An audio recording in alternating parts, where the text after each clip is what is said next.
रामदास बोढ़ाना ठाकुर जी से बोले, भगवान मुझे पीड़ा नहीं है, मुझे बहुत सुख मिलता है। भगवान बोले, तुमको पीड़ा नहीं, पर तुम्हारी पीड़ा हमको लगती है, इसलिए तुम मत आया करो। रामदास बोढ़ाना बोले इससे बढ़िया तो मेरे प्राण चले जाएं, मैं आपको देखे बगैर नहीं रह सकता। अगली एकादशी पर आप मेरे सामने नहीं होंगे तो मेरे तो प्राण ही चले जाएंगे।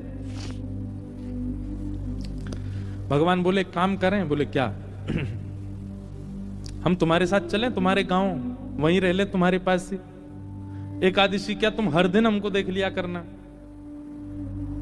रामदास बोढ़ाना घुटनों पर बैठ कर रोने लगे, बोले, हे द्वारिकेश, ये कैसी आज्ञा कर रहे हैं आप, ये असंभव है, बहुत दीनहीन गरीब व्यक्ति हूं, मेरे घर में खप्पर भी नहीं है, कहां रखूंगा, कहां बैठाऊंगा, और ये तो आप बस बोल रहे हो ऐसी प्रेम, बस ये हो नहीं सकता।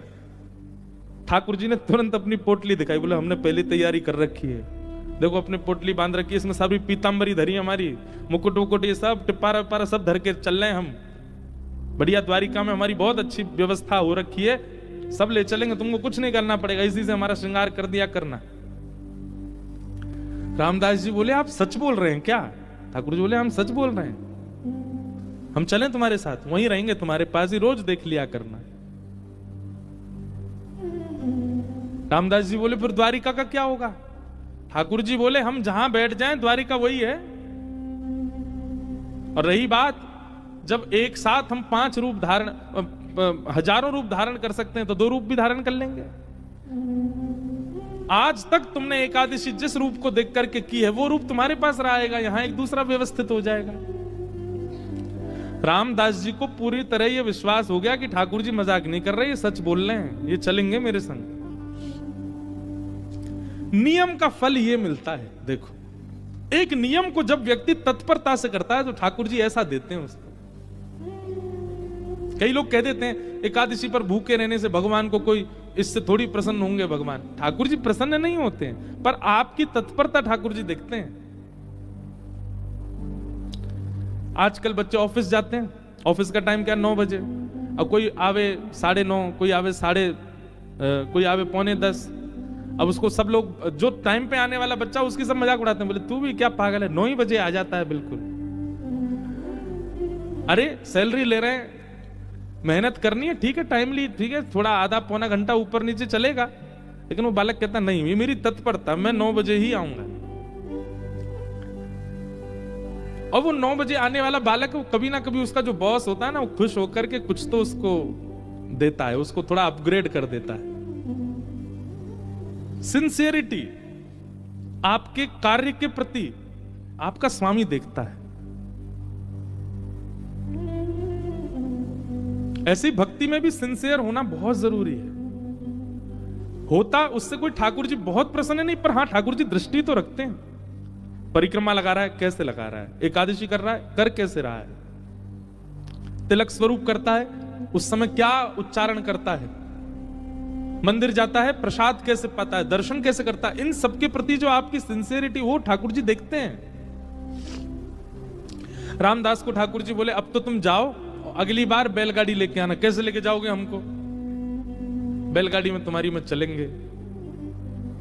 रामदास जी चले गए, बैलगाड़ी ढूंढी, कहीं बैलगाड़ी नहीं मिली, बूढ़े बूढ़े बैल मिले, छोटी सी टूटी फूटी सी बैलगाड़ी मिली। रामदास जी बैलगाड़ी लेके द्वारिका आ गए।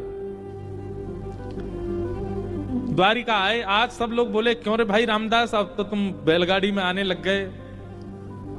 रामदास जी बोले, अब वयोवृद्ध हो गए ना, तो अब चला हो नहीं पाता, तो बैलगाड़ी से आए। बोले बहुत अच्छा। रामदास जी आए, प्रसाद आदि, गोमती सागर में स्नान किया, प्रसाद पाके रात में कीर्तन करने लगे। सब चले गए, रामदास जी कीर्तन कर रहे थे। अचानक से एक कपाट खुला ठाकुर जी का। अभी तक तो ठाकुर जी चिंतन में बात कर रहे थे रामदास से, पर रामदास जी ने नेत्र खोल करके देखा तो स्वयं द्वारिकाधीश अपनी एक भुजा में तो पोटली उठा रखी है, और एक भुजा से किवाड़ खोल रहे हैं, और 2 भुजाओं से बढ़िया शंख चक्र आदि सब समेट रखे हैं। ठाकुर जी ने मुकुट उकुट सब भर रखे हैं। और रामदास से बोले, कहां तेरी बैलगाड़ी, जल्दी बता, चलें। जैसे कोई भागता है घर छोड़ के, ऐसे ठाकुर जी भाग रहे थे। आज भी मंदिर दर्शन करने जाओ आप, तो द्वारिकाधीश जी की जब परिक्रमा करेंगे तो पीछे ही रामदास बोढ़ाना जहां से जिस खिड़की से ले गए ठाकुर जी को, वो खिड़की है अभी भी मंदिर में। ठाकुर जी निकल के बाहर आ गए। चलो, रामदास जी को तो विश्वास ही नहीं हो रहा है, स्वयं द्वारिकाधीश मेरे साथ जा रहे हैं। चतुर्भुज हैं, बढ़िया चल रहे हैं, पीतांबरी पहन की, चंदन की सुगंधी आ रही है, केसर जैसा पूरा माहौल आच्छादित हो गया उससे। ठाकुर जी जैसे गए, रामदास जी बोले भगवान टूटी फूटी बैलगाड़ी है, बैठ जाओ। ठाकुर जी ने जैसी बैलगाड़ी देखी, ए रामदास, त्रिलोकी का भार लेकर के मैं इन पे बैठा, तेरे बैल तो दब जाएंगे नीचे। भगवान अब क्या करें, यही व्यवस्था मिली थी। इतना सीधा, इतना भोला रामदास। ठाकुर जी बोले काम कर, तू बैठ, हम चलाते हैं बैलगाड़ी।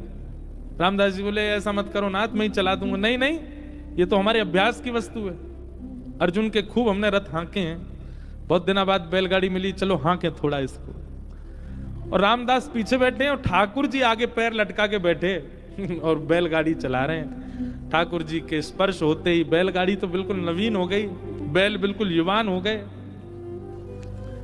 यहां मंगला का समय हो रहा था, सूर्य उदय हो रहे थे धीरे धीरे। ठाकुर जी बोले रामदास, इस सुबह होते ही सब पंडा पुजारी भागेंगे, ढूंढेंगे, देखेंगे मंदिर में तो मैं हूं नहीं, सब आ जाएंगे। ये हमको बीच रास्ता में ही पकड़ लेंगे। तभी थोड़ी दूर ही पहुंचे थे, वहां एक बाबरी थी, एक सरोवर था। ठाकुर जी ने कही तुम हमको नीचे छुपा दो ताकि कोई हमको ढूंढ ना पाए, क्योंकि ढूंढने वाले तो आएंगे, और जब ढूंढ हार के चले जाएं, कुछ ना मिले, फिर हमको दोबारा लेके फिर चल देना आगे। रामदास जी मनी मन इतने प्रसन्न हो रहे हैं, बोले ठाकुर जी आपको क्या पड़ी है जाने की मेरे साथ? अरे मैं तो मना कर चुका हूं 5 बार कि ठाकुर जी आप यहीं रह लो, पर नहीं, उन्हीं की इच्छा है जाने की। जब मन ऐसा भटकता है ना ठाकुर जी, मतलब ठाकुर जी ऐसा करते हैं, आपके मना करने पे भी चल देंगे आपके संग। हमारे लाल जी, गिरधर लाल जी,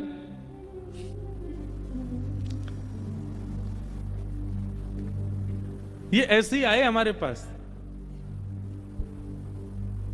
जब प्राप्त हुए थे ना, तो एक बार मैंने तो, अब बोलने में अटपटा लगता है, पर एक बार मैंने तो यही कहा कि मुझे तो श्रृंगार आता नहीं, मुझे सेवा आती नहीं, कैसे करूंगा, कैसे संभालूंगा, कैसे इनकी नथ बेसर धराऊंगा, कैसे इनके नेत्र श्रृंगार, कैसे मुकुट पाक कैसे बनाऊंगा। ये अभी जो ये स्वरूप दिखा आपको, दिखा उसमें, ये साल में एक बार हमारे गिरधर लाल जी जगन्नाथ जी बनते हैं, ये तब का स्वरूप है, रथ यात्रा वाले समय पर। ठाकुर जी को जगन्नाथ, और जो वैसे रूप है वो वाला भी दिखाओ जो सामान्य है। सामान्य सबने देखे ही हैं, श्रीनाथ जी के रूप में हमारे लाल जी हैं, और नेक्स्ट से हैं, छोटे से, पर ये आए स्वयं, और ये स्वयं ही आते हैं, आप नहीं लेते हैं।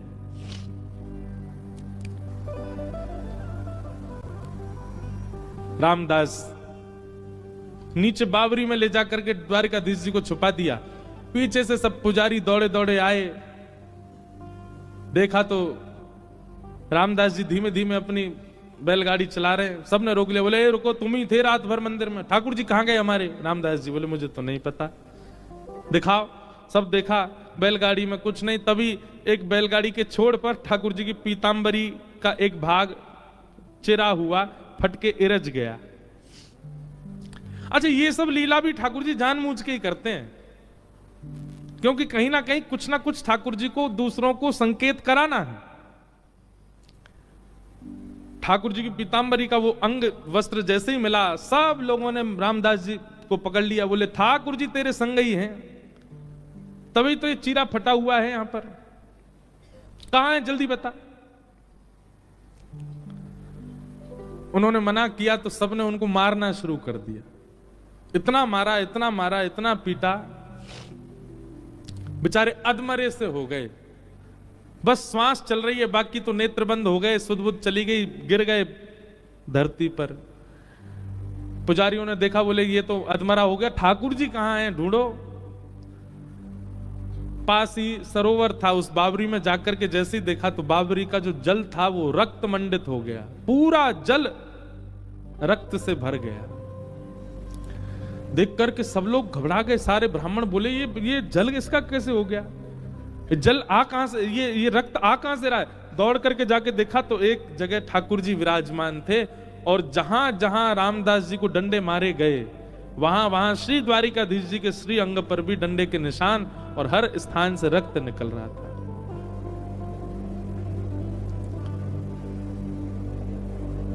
सब पुजारी जी चरणों में गिर गए, सब ब्राह्मण देवता बोले भगवान ये क्या हो गया? बोले ये क्या हो गया? मेरे भक्त को मारते हो?